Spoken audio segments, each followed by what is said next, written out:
and Jalen 2013 NBA Preview. We're about to go to Chocolate City. This is very exciting. Let's get it! The capital of the United States. Woo! I got nothing but love for you, baby.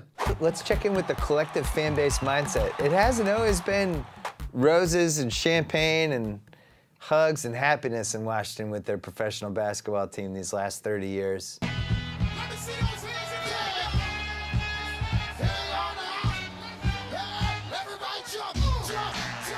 So, double meaning here. One, it's happy.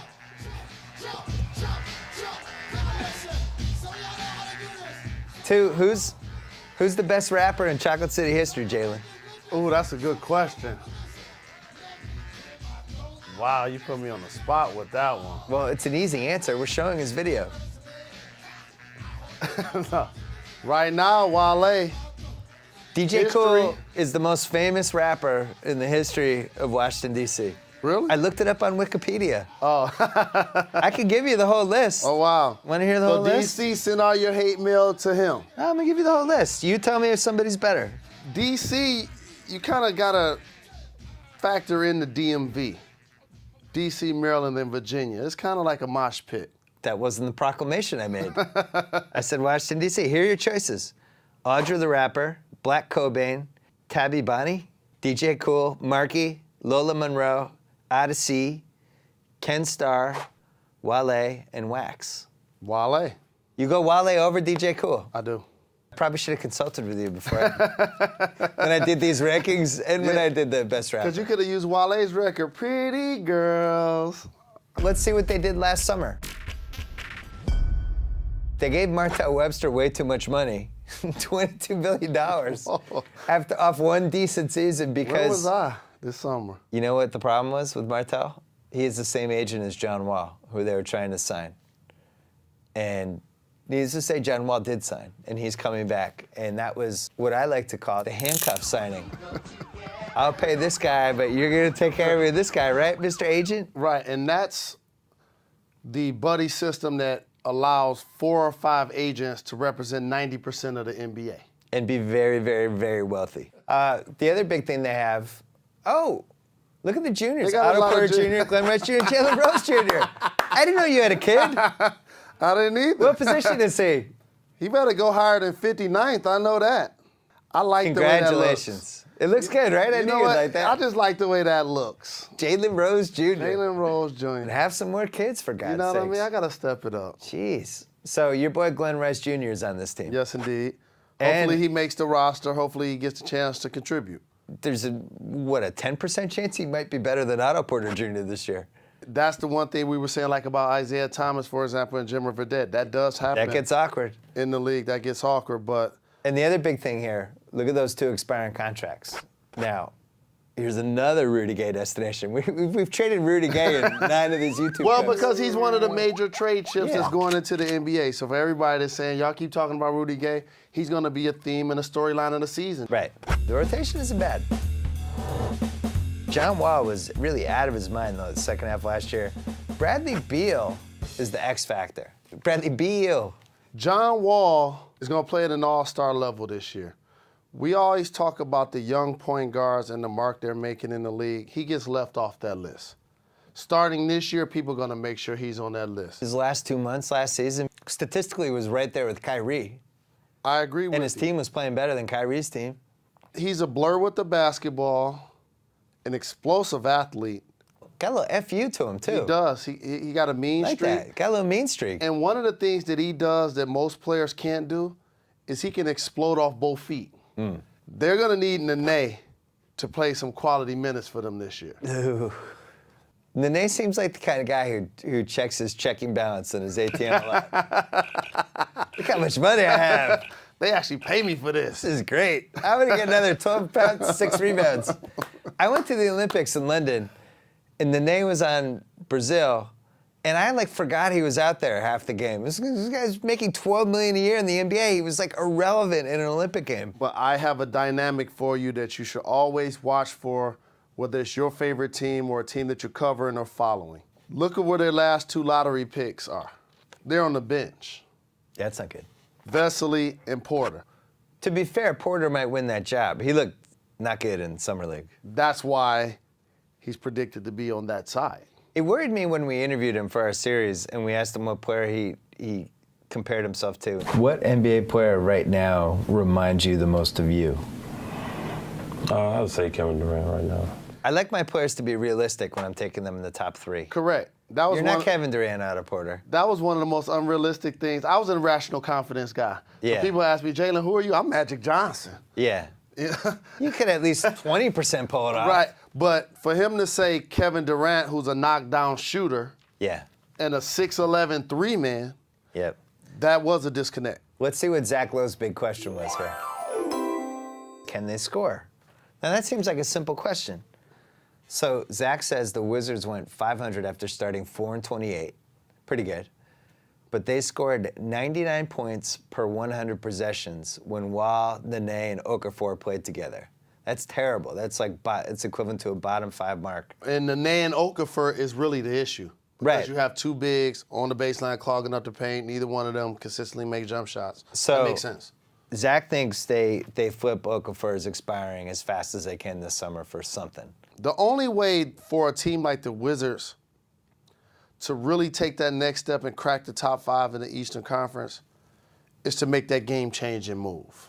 Let's look at Goldsberry's graphic, because it's John Wall, who we were just talking about.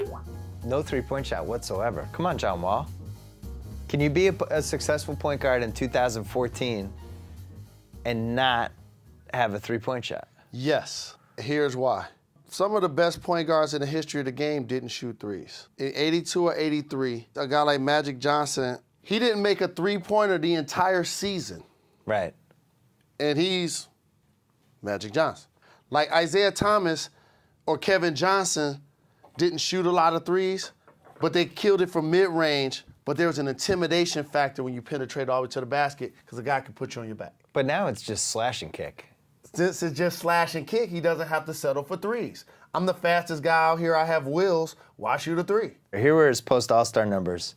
20.7 points, 7.8 assists, 45% shooting, 34% threes, 81% free throw. More importantly, was exciting. Like there were a couple Wizards home games in the last 2 months of last year that were events. And it was like genuinely exciting to watch this guy take over and do his thing. That goes good with the Wizards, too. This is a good one. Hold on, I'm channeling all the energy. It hurts my feelings to do this because we really liked him when we met him. And I want him to do well. And I never want any NBA player not to succeed. The more players, the merrier, in my opinion. I want a league full of awesome players would be my ideal goal. Clairvoyant Bill has real concerns about Otto Porter. I don't want to say the word bust. I just have concerns. There's some Marvin Williams type of vibes that Clairvoyant Bill is getting from that pick. When we were going into the draft, we talked about players based on where they were getting picked, if they had bust potential. And he was one of the guys. He was the guy we were worried about. That we talked about. Because it wasn't a deep draft for small forward, so it became like, Otto Porter is the best small forward in the draft. It's like, well, what does that mean? Like, it shouldn't mean that much if there are no other good people at your position. But let me tell you the one thing that I'm counting on for Otto Porter that you can't normally count on for young players. He didn't grow up playing in the AAU circuit. He grew up in a basketball family. True. Where Hands-on a mom dad. and a dad won state championships playing. Yep. And playing against his brothers and his cousins. And came from a basketball infrastructure. I think he's going to work to still be a productive player. Let's see what the triangle picks. This picture of Bradley Beal being buried by his girlfriend on the internet. They love Bradley Beal. He's getting buried alive at the beach. But we did some investigating, Jalen. What? You're dating Bradley Beal's girlfriend? Bradley, I ain't that type of dude right there. Come on, Jalen, stay away from Bradley's girl. The lobster in the cord kills me. It's like your signature. Yeah! Oh! Give the people what they want. Oh, my Lord, I totally forgot we hadn't done this. Speaking of champagne and lobster. So when I get to D.C., I got to holler at my guy Wale these days, but people forget when I used to go to D.C., two of my college teammates, Chris Webber and Juwan Howard, actually played for the Washington Bullets. In the mid-90s. So we all have a lot of friends and homeboys in common. So I had no problem finding people to champagne and kick it with in that area. The one thing I loved to do in Washington was go to Love, the club. 4 levels, Bill. Love. Different music on every level. DC's staple is go-go. Give me a lot of chance to get my go-go flow on, learn more about it. And I like kicking it in Chocolate City. So when you went to Washington, if you were playing them the next night, what did everybody's box scores look like between you, C-Web, and Juwan? It depends on my role. See, they had roles for the most part where they were consistent starters for their team. Right. It all depends on my role. If Larry Brown was my coach and he's going to play me 8 minutes, then I might. That's when you tell C-Web all and Juwan to zeros. stay out, try to keep them out all night. No, I actually let them go to bed earlier so they can shove it at him. Oh, interesting. I like that. Hold on one second. Hold on. Oh, Pour out a little.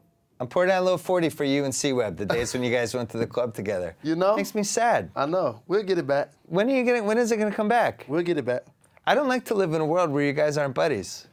It just took an I'm interesting. traumatized by this whole thing. It just took an interesting turn at this year's NBA Finals.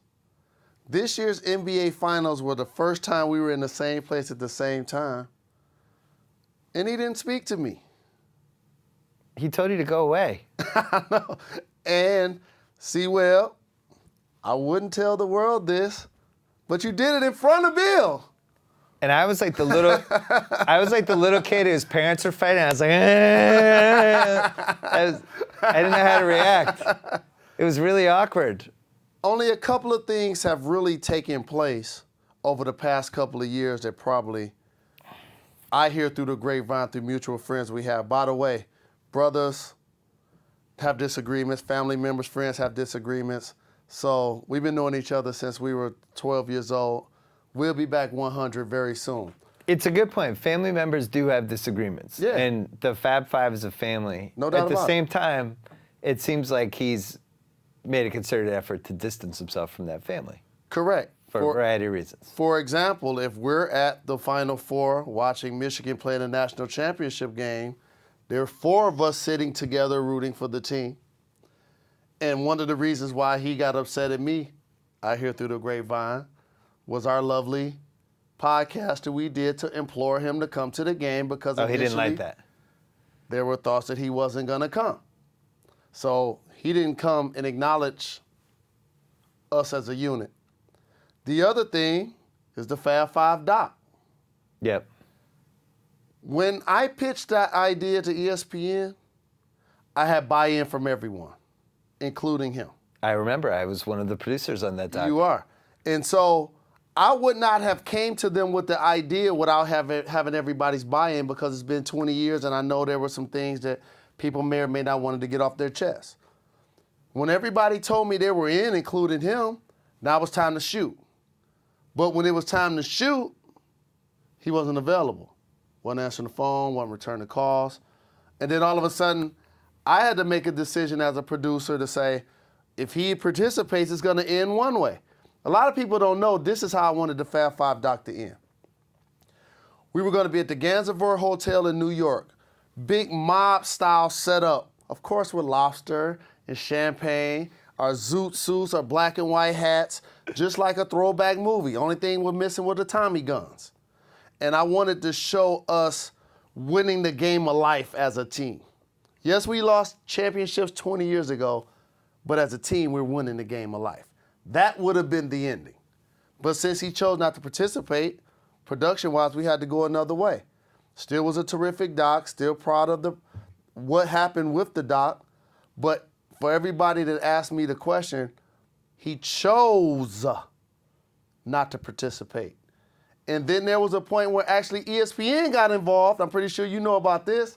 to actually reach out to him, maybe reach out to Turner to see if they could get him to participate. And obviously, as you see, it didn't happen.